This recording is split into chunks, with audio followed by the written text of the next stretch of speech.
Olá pessoal, como vocês estão? Pessoal querido do primeiro ano. Que saudade, né, das nossas aulas presenciais, né, do contato, né, de mais tempo juntos. Mas é isso, né? Vamos superando, né? Vamos aprendendo a trabalhar desse novo modelo aqui. E pessoal, hoje, após terminado o projeto com o livro, né, que se deu durante o mês de maio, lembrando que a nossa proposta era vocês lerem, né, durante o mês de maio, escreverem 4 relatos de leitura, né, devia ser 4 relatos. O prazo foi bem estendido, na verdade, né, teve algumas semanas que não teve a obrigação de vocês escreverem nenhum relato. Eu estou lendo o que vocês estão fazendo, estou conversando com alguns, inclusive. Mas é o seguinte, hoje eu gostaria de conversar com vocês especificamente em relação à atividade, né? A atividade de leitura mesmo. É, leitura, gente, lê, e quando eu digo assim, ler um livro mesmo, é sempre uma atividade que exige concentração, né? Vocês leem, né? Vocês leem muito, com certeza, né? Porque, por exemplo, existem tipos de leituras muito comuns hoje, leituras de mensagem do WhatsApp, do Instagram, né? De repente até notícias, coisas que vocês estão acostumados. Mas, assim, a leitura de um livro é uma atividade que é um pouco maçante e dificultosa para muita gente, justamente pelo fato de ser uma atividade que exige concentração, né? Exige concentração.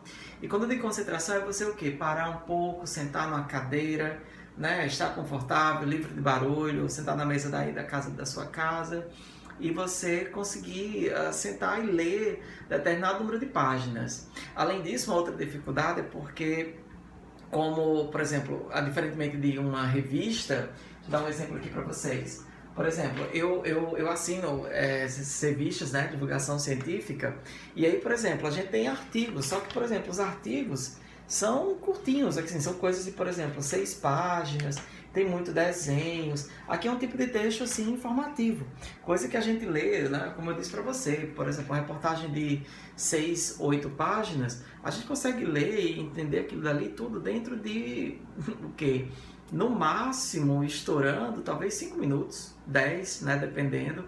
Porque o texto informativo é um texto muito fácil, linguagem denotativa. A linguagem denotativa significa aquela linguagem mais próxima do real, no sentido de, como é que eu posso dizer?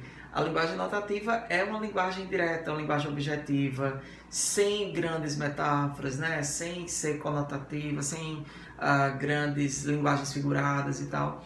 E a leitura do livro que vocês fizeram é uma leitura que é uma narrativa. E assim como uma grande narrativa, por exemplo, uma novela, uma história, né, que são narrativas audiovisuais, nós, quando vamos ler um livro, a gente tem que, por exemplo, fazer isso em intervalo de tempo até pequeno, para quê? Para não perder o fio da meada. Então, muitas vezes, quando você, por exemplo, você lê 10 páginas hoje, e aí quando você vai ler mais 10 daqui, por exemplo, a 4 dias, é provável que você tenha esquecido o que você leu anteriormente, né? Muitas vezes você precisa voltar. Então, assim, primeiro que a desenvolver a habilidade de leitura, nesse sentido, a atividade que, como eu estava falando, exige concentração, né? Exige muito foco e treino, prática. Porque, como eu disse, você precisa realmente estar lembrando da história para você poder unir os pontos, né? Unir aquilo que você conseguiu aprender, né? Com a nova leitura.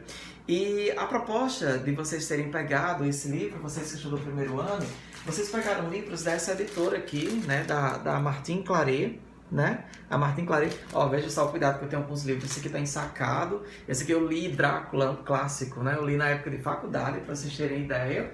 E assim, a ideia de vocês terem pegado o livro da Martin Claret é porque são clássicos, né? E o que são clássicos, no fim das contas?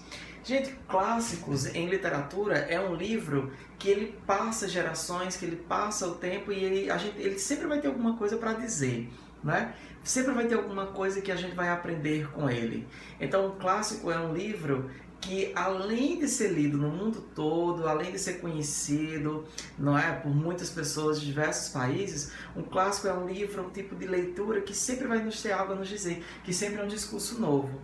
Por exemplo, Drácula foi escrito no século XIX, né, nos anos de 1800. Mesmo assim, ainda é uma história que encanta e nos diz muito hoje, né? Vocês pegaram livros, todos os livros que vocês pegaram da Martine Claret são livros que são lidos ao redor de todo mundo. São histórias muito conhecidas. Por isso que a gente agora vai aproveitar o máximo, vamos aprender o máximo dessa leitura que vocês fizeram. Vamos compartilhar, né? Junto com, vamos ter algumas atividades ainda com os livros, paralelo a outros estudos em língua portuguesa, certo? Ali mais voltados agora à parte de gramática, mas a gente vai continuar essa parte de literatura e produção textual.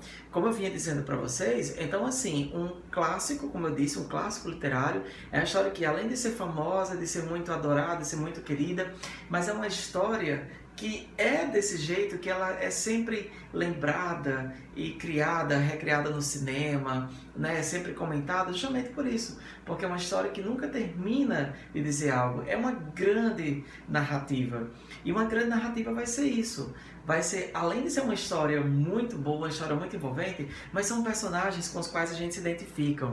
E, principalmente, pessoal, um clássico é sempre uma história que, de uma certa forma, a gente consegue vislumbrar um pouco da nossa vida, né? Ali, um clássico, por exemplo, é uma história com a qual a gente pode enxergar a nossa sociedade, ou pelo menos a sociedade da época, né?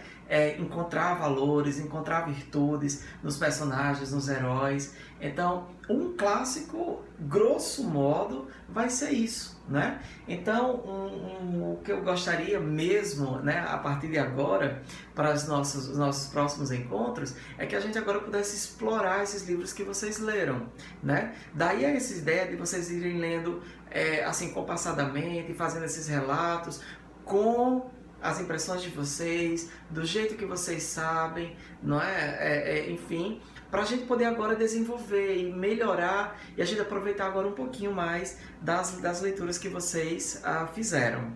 Portanto, para hoje, além de vocês verem esses vídeos, vocês agora vão aqui nos comentários, vocês vão deixar as impressões iniciais que vocês tiveram. O que você mais gostou nessa história? E por que você definitivamente indica alguém ler essa história? Eu não quero um resumo, certo? Imagine que você vai fazer uma propaganda do livro, você vai indicar esse livro para alguém, uma pessoa que gosta de ler, você vai convencer alguém a ler o livro que você leu, tá certo?